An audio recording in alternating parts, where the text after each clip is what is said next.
Welcome sa Panlasa ni Indong. Ngayon magluluto po tayo ng dinengdeng. Ito yung mga ingredients na kailangan. Saluyot, isda, prinito ko na po siya. Pwede rin po kayong gumamit ng ibang isda. Dahon ng ampalaya,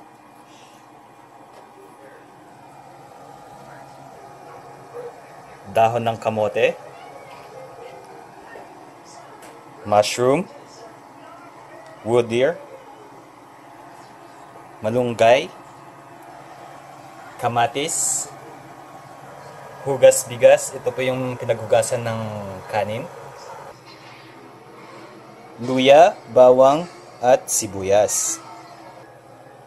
Kailangan din po natin ng bagoong o bagoong isda. So first step na gagawin po natin, ilalagay lang po natin yung hugas bigas sa bowl. Next, sunod na po natin yung luya, sibuyas at saka yung bawang. Tapos, hintayin lang po natin siyang kumulo. We go to the next step.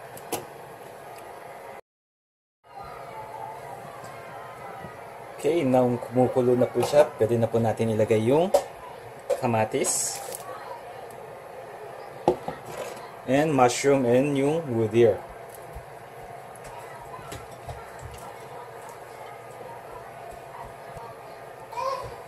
Ilagay na rin po natin yung bagoong.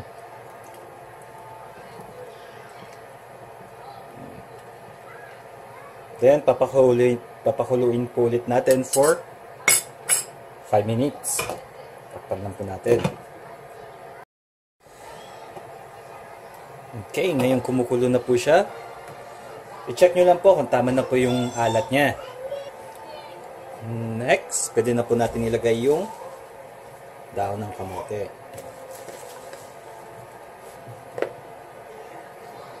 Then, sunod na po natin yung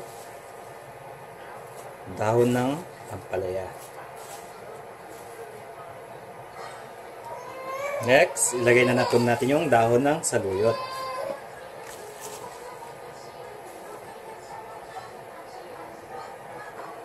Halu-haluin lang po natin ng konti.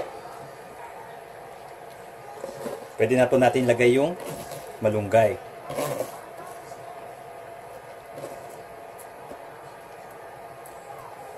Ayan.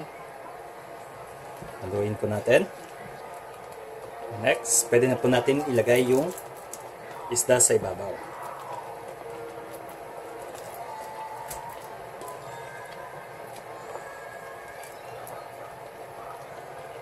And lubog lang po natin. Isa rin po ito na pampasarap sa ating sabaw, sa ating dinengdeng.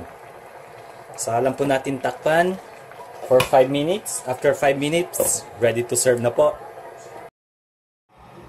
So, heto na po ang ating dinengdeng. Ito po ay isang recipe ng mga Ilocano. Pwede pa po kayong gumamit ng mga ibang gulay na gusto nyo. Sa mga ibang ingredients pa na gusto nyo po malaman, pumunta lang po kayo sa Panlasa ni Indong. Maraming salamat po.